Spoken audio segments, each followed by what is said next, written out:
तो यहाँ पे आप देख सकते हैं कि यहाँ पे हमने फलों वाले कैरेट का इस्तेमाल करके और इसमें हमने लगा दिए हैं ब्रिंजल प्लांट यानी बैगन के पौधे, जिसमें दोस्तों बैगन भी अभी अच्छे खासे फल रहे हैं। तो खाद देने के लिए दोस्तों हम इस्तेमाल कर रहे हैं ऑर्गेनिक खाद। ये दोस्तों हमारा प्योर ऑर्गेनिक खाद है। आपको क्या लग रहा है, ये वर्मी कंपोस्ट है या और कोई खाद है? तो दोस्तों आपको अपने पौधे में खाद और पानी देते समय इन्हीं सभी बातों का ध्यान रखना है। उसके बाद दोस्तों आप देखिएगा कि आपके पौधे में कितना अच्छा रिजल्ट मिलता है।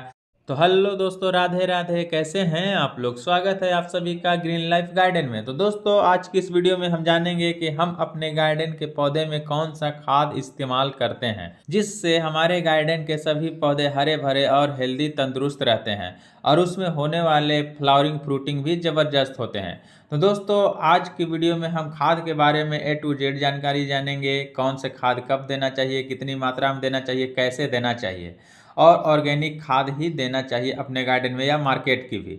तो चलिए, अगर आप हमारे वीडियो पर पहली बार आए हैं तो वीडियो को एक लाइक जरूर कीजिएगा और चैनल को भी सब्सक्राइब करके हमारे साथ जुड़ जाइए। दोस्तों हमारे चैनल पे आपको gardening related A to Z videos मिलेगी कि कम खर्चे में गार्डनिंग कैसे करना है, अपने घर के छत पे सब्जियां कैसे उगाना है और होम गार्डनिंग की शुरुआत कैसे करना है, वगैरह वगैरह। तो चलिए देर न करते हुए करते हैं स्टार्ट। तो सबसे पहले दोस्तों यहाँ पे आप देख सकते हैं कि यहाँ पे हमने फलों वाले कैरेट का इस्तेमाल करके और इसमें हमने लगा दिए हैं ब्रिंजल प्लांट यानी बैगन के पौधे, जिसमें दोस्तों बैगन भी अभी अच्छे खासे फल रहे हैं। और ये दोस्तों व्हाइट वाले बैगन के पौधे हैं, जिसे दोस्तों गांव में लोग कलौंजी बैगन के भी नाम से बोलते हैं। आपके तरफ इसे क्या बोलते हैं कमेंट करके जरूर बताइएगा। हमारे तरफ कलौंजी बैगन, व्हाइट ब्रिंजल, यही सब बोलते हैं। और दोस्तों ये व्हाइट वाला बैगन देखने में जितना सुंदर होता है, खाने में भी उतना ही टेस्टी लगता है। तो दोस्तों आप इस तरह से फलों वाले कैरेट का इस्तेमाल करके उसमें सब्जियों के पौधे लगा सकते हैं, जैसे मिर्च, टमाटर, बैगन वगैरह।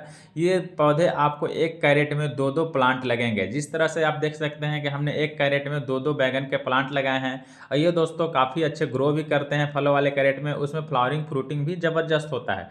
तो दोस्तों आप इस तरह से इस्तेमाल कीजिएगा फलों वाले कैरेट का सब्जियों के पौधे लगाने के लिए। काफ़ी सस्ता भी है और टिकाऊ भी है। 50-60 रुपये में आपको पर कैरेट मिल जाएगा सब्जियों वाले फलों वाले की दुकान पे।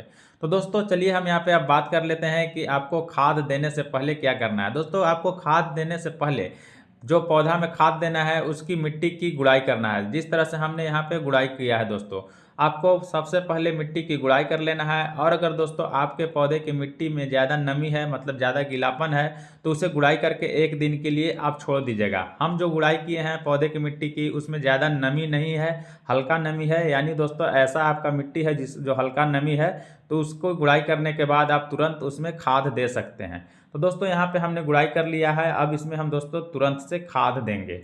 तो खाद देने के लिए दोस्तों हम इस्तेमाल कर रहे हैं ऑर्गेनिक खाद। ये दोस्तों हमारा प्योर ऑर्गेनिक खाद है। आपको क्या लग रहा है, ये वर्मी कंपोस्ट है या और कोई खाद है? तो दोस्तों हम आपको बता दें, ये वर्मी कंपोस्ट नहीं है, यह हमारा घर का खुद का गोबर वाला खाद है। ये दोस्तों जो हमारे घर के गाय का है गोबर, उसी का ये खाद है। लेकिन दोस्तों ये कम से कम 6-7 महीना पुराना खाद है, जो पूरी तरह से डिकम्पोज हो चुका है और देखने में वर्मी कंपोस्ट जैसा ही लग रहा है। तो दोस्तों आपको जो खाद इस्तेमाल करना है गाय का गोबर वाला, वो कम से कम 5-6 महीना पुराना वाला खाद ही इस्तेमाल कीजिएगा। ताज़ा वाला गोबर का इस्तेमाल नहीं करना है। अगर ताज़ा वाला गोबर आप इस्तेमाल कीजिएगा तो हम आपको बता दें कि उसमें मीथेन गैस की मात्रा ज़्यादा होती है, जिससे दोस्तों आपके पौधे की जड़ में फंगस आ जाएगी। आपका पौधा का जड़ जो है से गल सकता है, खराब हो सकता है। तो ताज़ा गोबर बिल्कुल भी नहीं देना है। ताज़ा वाला गोबर को आप इकट्ठा करके कहीं पे जमा कर दीजिए और उसे आप मिट्टी में एक जगह पे जमा करके हल्का मिट्टी से ऊपर कवर कर दीजिएगा, ढक दीजिएगा और उसे 3-4 महीना 5 महीना बाद आप खोलिएगा। इसके बाद आपको इसी तरह से डिकम्पोज हुआ खाद जैसा निकलेगा वो गोबर वाला। ये देख सकते हैं पूरा तरह से भुरभुरा हो गया है, दानेदार, एकदम डिकम्पोज हो चुका है। ये दोस्तों प्योर ऑर्गेनिक खाद है और मार्केट की कोई भी खाद से 100 गुना ज़्यादा शक्तिशाली खाद है दोस्तों। चाहे आप यूरिया या DAP या कोई भी NPK का इस्तेमाल कर लीजिए मार्केट वाला, वो सभी मार्केट वाला खाद से ये ज़्यादा शक्तिशाली खाद है दोस्तों।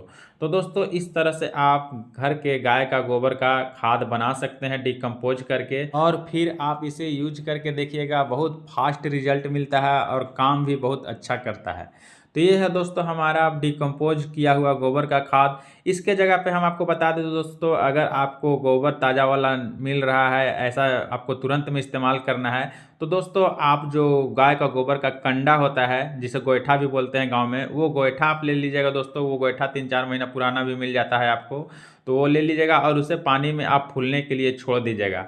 जब पानी में वो फूल जाए 2-3 दिन तक छोड़ दीजिएगा, और जब फिर उससे फूल जाएगा तो फिर उससे मैश लीजिएगा। मैशने के बाद आपको इसी तरह से हो जाएगा, तो फिर उसको भी आप यूज कर सकते हैं खाद के रूप में। और जो पानी होगा लिक्विड, वो लिक्विड को भी आप पौधे में डाल दीजिएगा। तो दोस्तों उस तरह से भी आप गाय का गोबर का कंडा वाला भी इस्तेमाल कर सकते हैं। तो दोस्तों अब खाद देने से पहले जिस मिट्टी की हमने गुड़ाई की थी, वहाँ पे दोस्तों आपको हल्का खड्डा जैसा बना लेना है। मतलब पौधे की जड़ के अगल बगल में आपको गोलाकार टाइप के खड्डा जैसा बना लेना है, जिसमें आपको खाद देना है। और दोस्तों खाद आपको पर पौधा में कम से कम 200 से 250 ग्राम देना है। और 200-250 ग्राम दोस्तों आपको वही पौधा में देना है जिसमें फ्लावरिंग फ्रूटिंग हो रही है। छोटा पौधा है अगर दोस्तों जिसमें फ्लावरिंग फ्रूटिंग स्टार्ट नहीं हुआ है, तो उसमें आपको 100 से 150 ग्राम देना है। और दोस्तों खाद देने के बाद आपको मिट्टी से ऊपर से कवर कर देना है। यानी कि दोस्तों आपको जिस भी पौधा में खाद देना है, खाद देने के बाद आपको खाद को ऊपर से मिट्टी से ढक देना है। जिस तरह से यहाँ पे हमने मिट्टी से ढक दिया खाद देने के बाद, तो आपको भी इसी तरह से करना है दोस्तों। मिट्टी से ऊपर से कवर कर देना है खाद को। अगर दोस्तों खाद देने के बाद वैसे ही खुला छोड़ दीजिएगा, तो दोस्तों उसमें डायरेक्ट धूप लगेगी। और दोस्तों सूर्य की प्रकाश में अल्ट्रावायलेट किरणें होती है, जो दोस्तों ऑर्गेनिक खाद में सूक्ष्म रूपी जीवाणु होती हैं, जिसे माइक्रो न्यूट्रिशन भी बोला जाता है। तो दोस्तों ऑर्गेनिक खाद में माइक्रो न्यूट्रिशन, जो सूक्ष्म रूपी जीवाणु होते हैं, वो डायरेक्ट धूप लगने से मर जाएंगे, जिससे दोस्तों हमारे पौधे में जो पोषक तत्व और एनर्जी मिलना है वो नहीं मिल पाएगा। क्योंकि दोस्तों अल्ट्रावायलेट किरणें से सारे न्यूट्रिशन खत्म हो जाते हैं। तो दोस्तों आपको ऐसा बिल्कुल भी नहीं करना है। खाद देने के बाद मिट्टी से कवर करना है, उसके बाद दोस्तों आप उसमें ऊपर से पानी पिला दीजिएगा। और आपको पानी देते समय ये भी ध्यान रखना है कि इतना ज़्यादा पानी नहीं दे देना है कि सारा पानी ड्रेनेज होल से बाहर बहने लगे। इससे दोस्तों खाद के जो पोषक तत्व है वो भी बहने के चांस हो जाते हैं। तो पानी इतना ही दीजिएगा कि आपके पौधे की जड़ तक अच्छे से पानी फैल जाए। तो दोस्तों आपको अपने पौधे में खाद और पानी देते समय इन्हीं सभी बातों का ध्यान रखना है। उसके बाद दोस्तों आप देखिएगा कि आपके पौधे में कितना अच्छा रिजल्ट मिलता है। आपका पौधा का जो ग्रोथ है वो फास्ट होगा, उसमें लगने वाली फ्लावरिंग फ्रूटिंग जो है उसके साइज अच्छे होंगे, क्वालिटी भी अच्छे आएंगे। अब दोस्तों यहाँ पे हम बात कर लेते हैं कि मार्केट का खाद इस्तेमाल करना चाहिए या नहीं।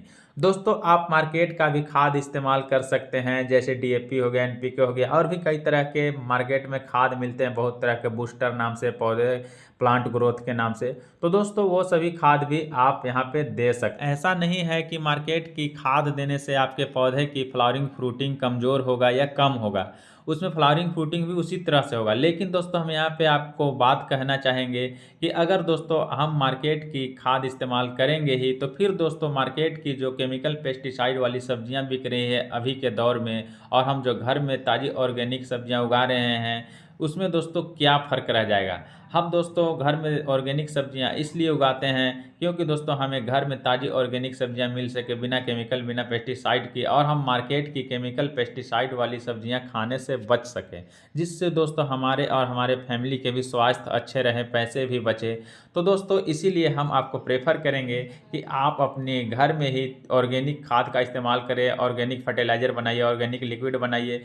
ये सभी चीज़ आप अपने घर में ही बना सकते हैं। तो ये सभी चीज़ कैसे बनाना है, ये सभी कुछ हमने अपने चैनल पे डाल रखा है कि खाद कैसे बनाना है, ऑर्गेनिक वाला, ऑर्गेनिक लिक्विड कैसे बनाना है, और कब और कैसे इस्तेमाल करना है, ये सभी कुछ आपको हमारे चैनल पे मिलेंगे। तो दोस्तों हम आशा करते हैं कि आपको ये वीडियो अच्छा लगा होगा, और दोस्तों वीडियो को एक लाइक करके हमारा हौसला जरूर बढ़ाइएगा, और चैनल को भी सब्सक्राइब करना नहीं भूलिएगा, और हमारे साथ जुड़ जाइए, और कमेंट करके अपना राय और सुझाव जरूर दीजिएगा। हम आप लोग का कमेंट का बेसब्री से इंतजार करते हैं। मिलते हैं नेक्स्ट वीडियो में न्यू टॉपिक के साथ। तब तक के लिए दोस्तों धन्यवाद एंड गुड लक।